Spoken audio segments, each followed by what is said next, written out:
gara xumura kitaaba kanaati irratti yaada jiru tokko isinii dhiyeessuu barbaade. Xumura kitaaba sirnaa irratti yaadni jiru sirna wiirtuun isaa diigame tokko akkamittiin deebisanii magarsuun danda'ama waan jedhudha. Egaa sirni tokko yoo diigame wiirtuu isaatu diigama. Wiirtuu isaa kanammoo akkamittiin deebisanii magarsuun danda'ama. Deebisanii magarsuudhaan akkamittiin immoo caayaa isaa yookiin caaseeffama isaa guutuu isaa taasisuun danda'ama. Yaada jedhu kitaaba keessatti mata duree tokkoon ka'eera waan ta'eef yaaduma kana gaggabaabinaan isin ibsuu yaala. Egaa sirni tokko diigame kan jedhamu yoo wiirtuun isaa tajaajila dhaabe jechuudha. Wiirtuu jechuun egaa humna waliigalaa sirna sana sochoosu jenneerra. Kanaan dura yeroo hedduu irra deddeebi'ee kaaseera waa'ee wiirtuudha. Kanaaf sirni tokko diigame jechuun wiirtuun isaa tajaajila dhaabee yookiin immoo hojii dhaabee jechuudha. Malee seera fi heerri sirni sun qabu jiraachuu danda'a. Garuu wiirtuun isaa hojii dhaabee jechuun sirni sun diigame yookiin ciiseera jenna jechuudha. Sirni egaa sirnoota jiran keessaa sirnoota lamaan hoolaallee sirna siyaasaatii fi sirna xabboo jechuu kooti yookiin sirna aadaa jechuu kooti. Sirna siyaasaa yoo ta'e diigamnaan deebi'ee ijaaramuu hin danda'u. Maaliif sirni siyaasaa hariiroo sirna uumamaa fi uumaan qabu waan ta'eef kana jechuun wiirtuu muudaan qabu waan ta'eef hordoftoonni fi namoonni sirna sana yaadama sirna sanaa fidan yoo darban yookiin immoo yoo hordoftoonni isaanii darban sirnichi kufuu danda'a. Sirni sun kufnaan hambaan qabu waan ta'eef hambaa dhaloota eenyummaa uummata keessatti hafuu yookiin immoo dhaloota keessatti hafuu hin qabu waan ta'eef tokkicha diigamnaan deebi'ee margu achumaan badaa jechuudha. Guutummaatti duguugamee laphee uummataa keessaa bada waan ta'eef sababni isaa hariiroo sirna uumamaan qabu waan ta'eef jechuudha. Sirna xabboo yoo ta'e garuu sirna xabboo wiirtuu isaatu diigama. Wiirtuun isaa yoo diigame yeroo hunda hambaan isaa eenyummaa fi ayyaantummaadhaan dirree sanarratti waan hafuuf wiirtuun isaa diigamullee sirni xabboo hambaa hin qabaa jechuudha. Yeroo hundumaayyuu deebi'ee marguudhaaf illee rakkisu jechuudha. Sirnoonni xabboo hundeeffamni isaanii wiirtuu muudatii fi bokkuuti waan ta'eef wiirtuu lamaan kun yoo diigamanii karaa wiirtuu muudatiin hariiroo ayyaantummaa waan qabuuf ayyaanni sirna sanaan wal qabatee diriire waan hin muudanne waan namni balleessuu danda'u waan hin taanee fi dirree sanarratti hafa yeroo isaa eeggateerree marguu danda'a jechuudha. Akkasumas immoo uummannis duguugamee lafarraan badu waan ta'eef uummanni sirna sana hordofu amma eenyummaa isaa qabatee jirutti sirni suni laphee uummata sanaa keessaa ba'uu hin danda'u. Maaliif sirnoonni xabboo eenyummaa uummataatti masakamanii too ijaaraman jenneerra yeroo darbe sirni xabboo kamiyyuu wiirtuun isaa hariiroo sirna uumamaatii fi eenyummaa uummataatiin masakamee waan ijaaramuuf karaa hariiroo uumamaa ayyaantummaadhaan dirree sanarratti darbaa jechuudha. Ayyaantummaan inni ittiin ijaarame hulluuqqoodhaan dirree sanarratti waan hafuuf yeroo hunda hambaa qaba. Karaa biraa eenyummaa uummataatiin walitti masakamee ijaarama waan ta'eef hanga uummanni sun eenyummaa isaa guutummaatti hin gatinitti sirni xabboo hambaan isaa uummata keessaa baduu hin danda'u jechuudha.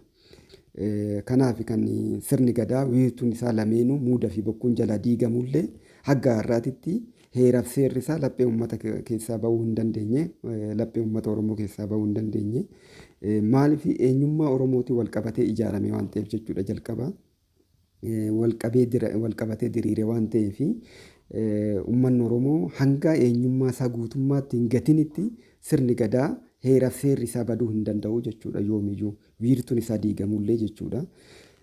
Kanaaf hambaa qaba. Fakkeenya yoo yaada kana yoo fakkeenyaan ibsine koompitara tokko yoo manca'e yookiin immoo siistemni isaa yookiin sirni isaa yoo miidhaan irra ga'e deebi'ee kan ittiin haaramu foormaat waan jedhamu jira. Foormaat gochuudhaaf waan lamatu lafa jiraachuu qaba. Tokko baakaap faayilii waan jedhamu jira. Kan biraa immoo foormaat diiskii ittiin foormaatii sana gaggeessan jechuudha. Kanaan deebi'eetoo operate systemii sun sirrachuu danda'a jechuudha. Waan kun lamaan jiraannaan sistemni sun deebi'ee sirrachuu danda'a. Haaluma wal fakkaatuun sirnoota xabboo keessatti illee haaluma akkasiiti. Sirnoota xabboo yeroo hundumaayyuu baakaappi faayilii qabu jechuudha. Baakaappi faayiliin isaanii ayyaantummaa dirreerra jiruu fi heera seera eenyummaa uummataati wal masakee tolfame yookiin immoo tumame sanaa jechuudha. Kanaaf sirnoota xabboo deebisanii ijaaruu fi jalqaba wanni barbaachisu muudaa fi bokkuu bakkatti deebisuudha. Deebisanii magarsuudha.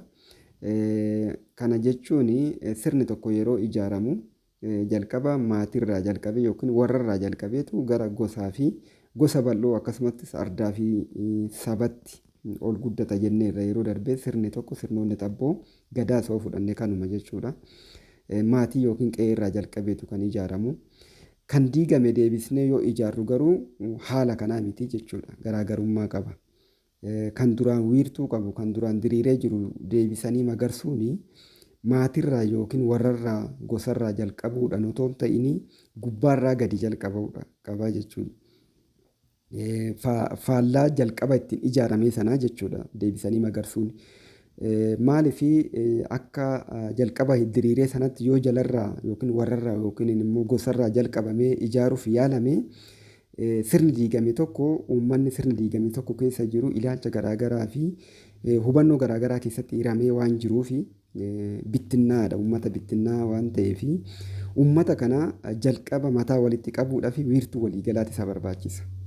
Kana jechuun wiirtuu muudatu isa barbaachisa. Waliigalaa jechuudha akka sabaatti kan qabu.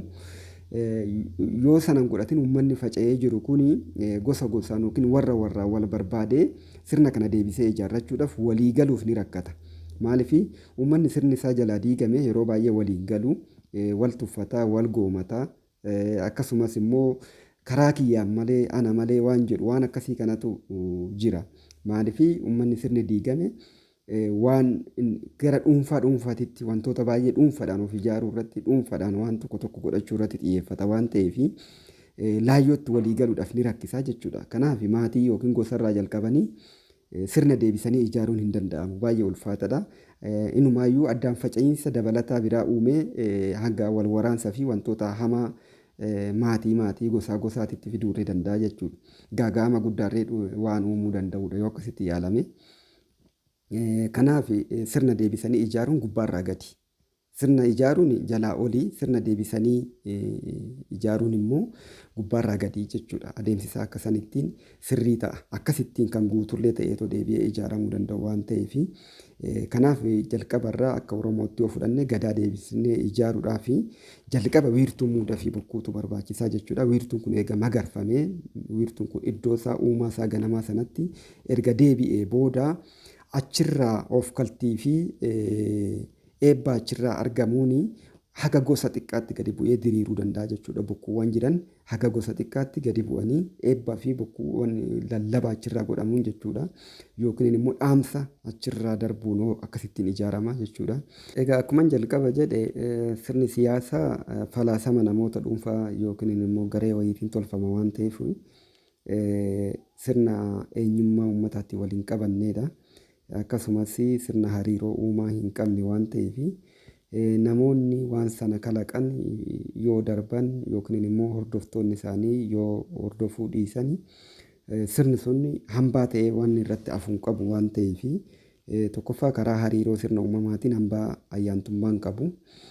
Lammaffaa aadaa fi eenyummaa uummataatiin hin ijaaramu waan ta'eef eenyummaa uummataatiin wal qabateerree hafuu hin danda'u waan ta'eef sirni siyaasaa takkaa diigamnaan guutummaatti laphee uummataa keessa duguugamee badaa jechuudha. Hambaan qabu waan ta'eef deebi'ee ijaaramuu hin danda'u jechuudha.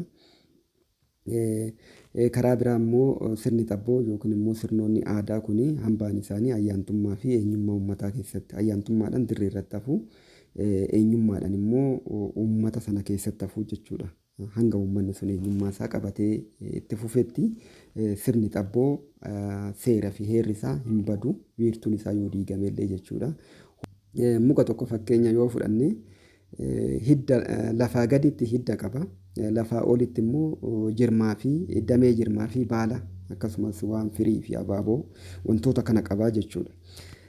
Inni lafaa gadi jiru akka qaama tokkootitti yoo fudhanne isa lafaa ol jiru immoo akka qaama tokkootitti yoo fudhanne inni lafaa gadi jiru suni wiirtuu muudati jechuu dandeenya. Karaa biraatiin hariiroo sirna uumamaa fi uumaa wajjiniin waan baay'ee kan uumu wanta mul'anne kana hiddi mukaatirree hin mul'atu waan ta'eef garuu utubaan muka sana muka kan jechisiisu hidda isaa sana garuu waan mul'atu miti. Qaama mukaa kan lafaa ol jiru yoo fudhanne akka wiirtuu bokkuutitti ilaaluu dandeenya. Sun immoo qaama mul'atuudha. Qaama yoo daraares yoo firii buusus beekamuudha waan ta'eef akkasumas kan uumama hundatti of ibseetoo maalummaa isaa eenyummaa isaa of ibseetoo jiraatu of agarsiisu waan ta'eef inni akka wiirtuu bokkuutitti fudhachuu dandeenya. Kanaaf sirni siyaasaa yoo fudhannee kan gubbaa kan wiirtuu bokkuu kana qofa qaba. Wiirtuu muudaa hin qabu. Kana jechuun egaa muka hidda hin qabne akkasumatti dhaabbatu tokko muka tokko yoo gadi dhaabanii hidda yoo hin qabaatin guyyaa 2-3 yookiin immoo yeroo murtaa'een booda hin goga baalli isaa irraa harca'a jechuudha. Waan akkasiiti sirna siyaasaa yoo fudhanne hariiroo hin qabu waan ta'eef jechuudha. Kana jechuun karaa fakkeenyaa amma fudhanne kanaan hidda hin qabu jechuudha. Waan lafaa olii qofa qaba jechuudha. Waan lafaa gadii sana hin qabu. Sirni xabboo garuu lamaanuu qaba. Kanaaf bifa kanaan illee laaluu dandeenya jechuudha. Gara sirna gadaatitti yoo dhufne sirni gadaa wiirtuun isaa naannoo caffee dongoraa yookiin ereer kormaa muudaa finfinnee kanarraa deeme gara waggaa 700 olii akka ta'e yeroo darbee kaasnee turre. Achi booda odaa roobaa fi madda walaabuutti warri muudaa kun ulfinaa fi ulfaa jiru asumatti itichuudhaani yookiin immoo asumatti akka riphu taasisuudhaani muuda gaggeessaa turanii odaa roobaa fi madda walaabuutti hanga jaarraa 19ffaatitti illee Oromoon muudaa sana akka sabaatitti walumaan hirmaachaatiin ture.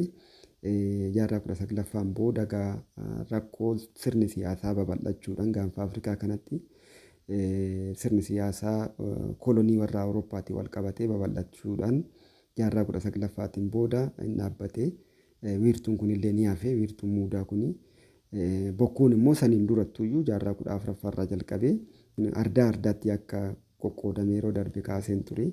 Akka ardaa Tuulamaa, ardaa Maccaa, ardaa Booranaa, ardaa Gujii, ardaa Bahaa Ituun Bannaa kan odaa bultuun jechuudha. Kan odaa Bisil, kan Me'ee Bokkoo, kan Dirree Liiban kan warra Booranaa jechuudha. Haala sassaniin erga adda babba'ee gara jaarraa 14ffaa keessa akka ta'e yeroo darbee kaasnee turre.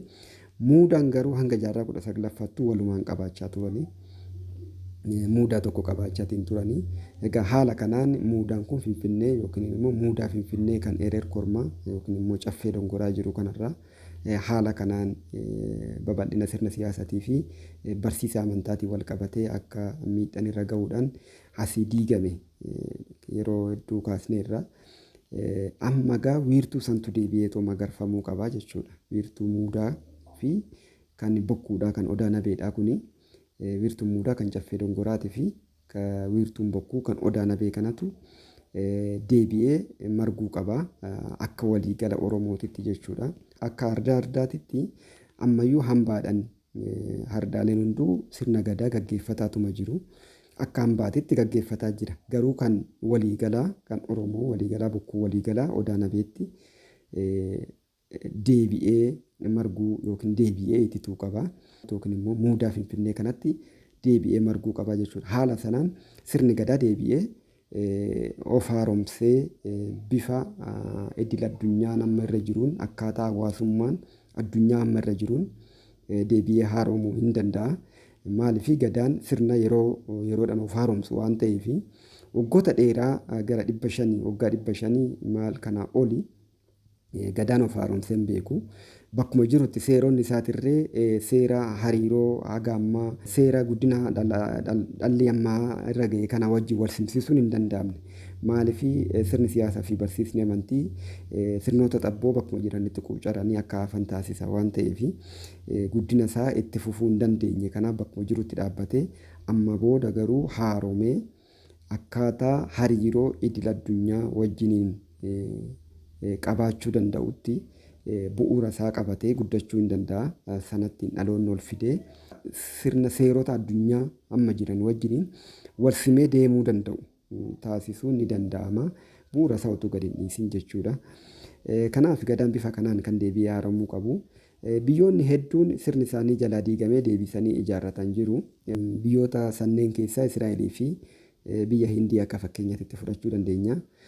Uummanni Israa'el wiirtuun sirna isaa jalaa diigamee addunyaarra faca'ee bakka baay'ee jiraachaa ture.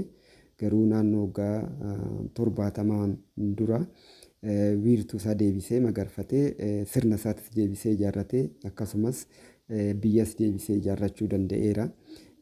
Egaa uummanni kun eenyummaa isaa hin ganne addaan faca'ulleedha. Eenyummaa isaa maaliif sirni isaa sirna eenyummaadhaan wal qabatu waan ta'eef diigamnaan achumaan badee toonafne maaliif eenyummaa uummataa keessa waan jiruuf uummanni immoo bakka faca'eetti eenyummaa isaa qabateetuma ture waan ta'eef gaafa deebisee wiirtuu isaa biyya isaati irratti magarsiifatutti eenyummaa sana deebi'ee marge hambaa qaba waan ta'eef kan biraa biyya Hindiiti. Hindoonni waggaa 400 ol Ingiliz jalatti kolonii Ingiliz jalatti bulaatoo turanii garuu sirnuma isaanii sanaan ijaaramanii sirnuma sanaan kolonii irree ofirraa kuffisanii sirnuma sana bu'uura godhatanii akkaataa sirna idil addunyaa wajjin wal simuu danda'utti hanga har'aatti irree ittiin bulaa jiru jechuudha.